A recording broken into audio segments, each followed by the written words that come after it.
Sir, Lok Sabha चुनाव नजदीक है और हम लोग लगातार जनता के बीच जा रहे हैं। किस तरह की बातें सामने जनता के सामने आ रही है और आपके सामने? लोकसभा चुनाव तो नजदीक आ ही गया है और हम लोग भी जो है लगातार जनता से जुड़े हुए हैं।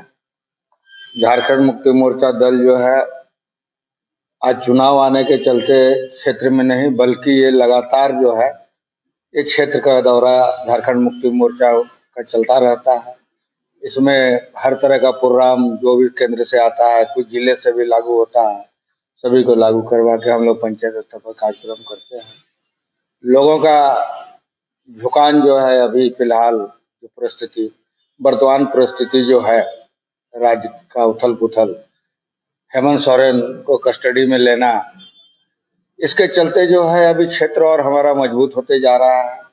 लोगों का रुझान जो है हेमंत सोरेन के प्रति जो है बढ़ रहा है और हमको तो लग रहा है कि राजमहल लोकसभा में इस बार जो हम लोग जिस मत से अगला बार हम लोग यहाँ जीते थे उससे भी लगता है कि अधिक मत से इस बार हम लोग राजमहल लोकसभा जीतेंगे।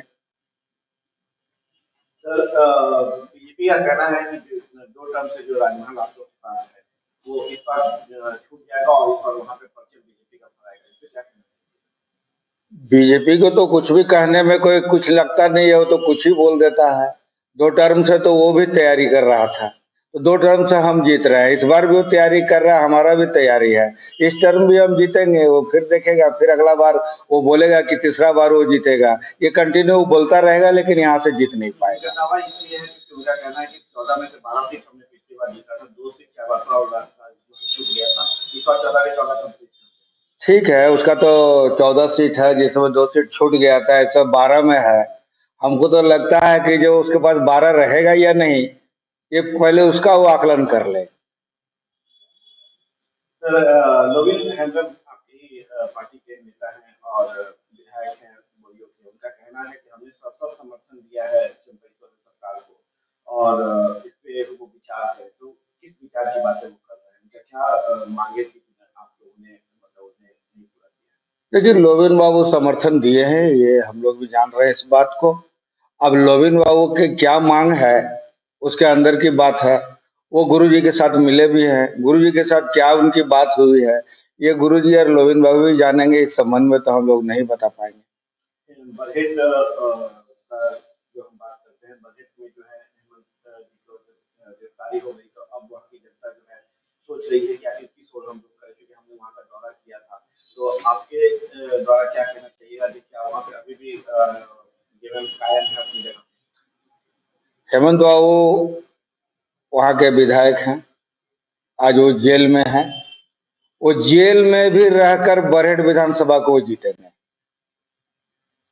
बरहेट विधानसभा का एक एक नागरिक उन उनके लिए सबने अपने दिल में स्थान बना लिया है। इतना काम हेमंत बाबू बरहेट में किए हैं और एक एक आदमी को वो चेहरे से पहचानते हैं। सबसे बड़ा चीज क्या है कि हेमंत बाबू बहुत मिलनसार हैं और बहुत इजी में उनके साथ सब कोई आदमी मिल लेते हैं। बरहेट में भी आते हैं तो रातों रात आधा रात तक तो जनता का मिलना जुलना ही चलते रहता है। इसलिए जो हेमंत बाबू को बरहेट में कोई दिक्कत नहीं होने वाला है, उनका और भी जनाधार बढ़ा है। 2 टर्म से विजय हाजरा जो है यहाँ पे सांसद हैं और तीसरा टर्म का चुनाव होने ही जा रहा है। तो क्या लगता है कि जो योजनाएं केंद्र की है वो शासन पे आ पाया इस क्षेत्र में, या फिर उसमें आपको वो समस्या का सामना करना पड़ा? देखिए, केंद्र की योजना जो है यहाँ धरातल पर तो आई है जरूर, कुछ उतरा भी है, लेकिन उसमें सफल केंद्र की योजना से हम लोग नहीं हो पा रहे हैं। और रही बात विजय हाजरा की, 2 टर्म रहे हो, तीसरा टर्म भी वही विजय हाजरा ही रहेंगे। मुख्य वजह क्या है सर केंद्र से सामंजस्य नहीं बैठ पाने का? लगातार आप भी देख रहे हैं कि केंद्र जो है राज्य को देने वाला हर कुछ बंद कर रहा है। अभी देखिए, आप प्रधानमंत्री आवास को ही मान लीजिए, आप उसके साथ जो न कि केंद्र के साथ दुर्व्यवहार झारखंड के साथ किया है, इसके लिए माननीय हेमंत सोरेन जी ने अपने राज्य के लिए, यहाँ के लोगों के हित के लिए अब वो आवास को निकाला, ये सामने में है। तो केंद्र किस तरह का व्यवहार झारखंड के सतेला व्यवहार कर रही है, ये किसी से छिपा हुआ नहीं है। तो पर इसमें कहना है बीजेपी का कि जो आपकी सरकार आपके द्वारा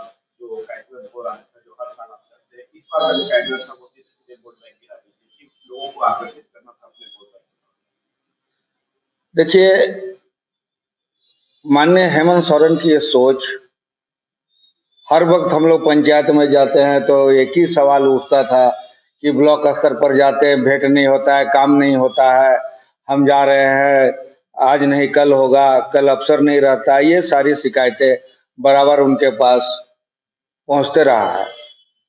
हेमंत सोरेन ने अपनी सोच से एक ऐसी योजना बनाई, सरकार आपके द्वार, और ये योजना जो है पंचायत स्तर से आरंभ करने का उन्होंने निर्णय लिए, और इसमें सारे जिले के अधिकारी बोलिए, प्रखंड के अधिकारी बोलिए, ये सभी पंचायत स्तर पर पहुंचकर एक एक लोगों के, एक एक नागरिक के, उनके घर पर जाकर उनकी समस्या को सुनकर समाधान करने का काम किया। ये बहुत बड़ी बात है। हेमंत सोरेन जी ने ऐसी योजना लाई कि जी आज जिले के आला अधिकारी भी उसके पंचायत में जाकर उसके दुख सुख में पूछने का काम कर रहे हैं, और उनकी जो भी समस्या है उसका समाधान करने का काम कर रहे हैं, और अनेकों काम हुआ। बीजेपी का एक अभियान है गांव चले अभियान, इसको लेके आप क्या कहना चाहिए? क्या ये वोट बैंक की राजनीति कर रहे हैं या फिर आपका नकल उतार रहे हैं कि आपको बनने से पहले यात्रा किया है? देखिए, राजनीतिक दल है, होता ही है, हमारा देख के वो करता है, उसका देख के वो करता है, ये सब तो करता ही रहता है। उस पर हमको, उसका कार्यक्रम है, हमको नहीं बोलना है उस पर। लेकिन इस कार्यक्रम से बीजेपी कितना सफल हो पाएगा, वो हम लोग न्यूज में भी देख रहे हैं, पत्रचार के माध्यम से ही देख रहे हैं। जो कार्यक्रम हो रहा है, किस ढंग का हो रहा है, क्या हो रहा है, उसका कार्यक्रम है। लेकिन हम अपने कार्यक्रम को सही ढंग से जमीन पर उतारने का काम किया है, इसको चला रहे हैं। हेमंत सरकार, हेमंत जी के रिहाई के लिए जो आप लोग का पद यात्रा है, अभी भी आप लोग लगातार दौरा कर रहे हैं, पंचायत पंचायत जाके गाँव-गाँव जाके लोगों से मिल रहे हैं। तो क्या कहना चाहिए, किस तरह का रिस्पॉन्स लोगों को उनकी रिहाई को लेके किस तरह का रिस्पॉन्स मिल रहा है? हेमंत सोरेन की रिहाई के लेकर जो हम लोग पदयात्रा पंचायत स्तर पर कर रहे हैं, इसमें बहुत जन समर्थन हम लोग को मिल रहा है। लोगों का रुझान जो है हेमंत सोरेन के प्रति बहुत ज्यादा, पहले के बनिस्पत बहुत ज्यादा हुआ है। और रही बात कि हेमंत सोरेन जी की रिहाई के लिए हम लोग तो प्रार्थना ही कर रहे हैं, और हम लोग जो है लोगों को जगा रहे हैं कि हेमंत सोरेन जी के साथ अन्याय हुआ है, इसलिए आप सभी को एक साथ मिलकर रहना होगा, और आने वाला समय में इसको मुंह तोड़ जवाब देना होगा। बांग्लादेशी घुसपैठियों को लेके आप लोग का आरोप लगता है कि आप लोग के द्वारा जो है उन लोगों को शरण दिया जाता है, ये सिर्फ धोखेबाजी है या फिर ऐसा कुछ सत्य है? ऐसा कुछ नहीं है। हम लोग ना बांग्लादेशी को यहाँ लाए हैं, ना बांग्लादेशी को यहाँ ठहर प्रश्रय दे रहे हैं। और बीजेपी का काम है बोलना, कुछ से कुछ बोले जा रहा है। सर, राम मंदिर को लेके भी वोट बैंक की राजनीति आपकी नजर में है कि वो लोग इसलिए लोकसभा की आगामी चुनाव लोकसभा नजदीक था, इसलिए इसको लेके जो है वो श्री राम मंदिर का उद्घाटन किए। वो तो आनंद फानंद में इसीलिए किया ही है कि लोकसभा में इसका हमको फायदा मिलेगा। राम मंदिर का निर्माण में हम भी हिंदू है, हम भी चाहते हैं कि भगवान का मंदिर बने, लेकिन वो जिस ढंग से किए, आचार्य लोग जो देख रहे हैं कि उनका विरोध किया हुआ है, बहुत से पंडित लोग भी विरोध किया हुआ है कि इसका नक्षत्र ही ठीक नहीं था। तो इस पर हम लोग, मंदिर है, मस्जिद है, इस पर हम लोग कोई टीका टिप्पणी नहीं करना चाहते हैं। राम जी हमारे भी भगवान है। हम लोग भी कल भी गए हैं, यहाँ श्री श्री 108 यज्ञ जो नगर में हो रहा था, उस पर जाकर हम लोगों ने हेमंत की रिहाई के लिए संकल्प किया है। वहाँ हम लोग भी जाते हैं मंदिर।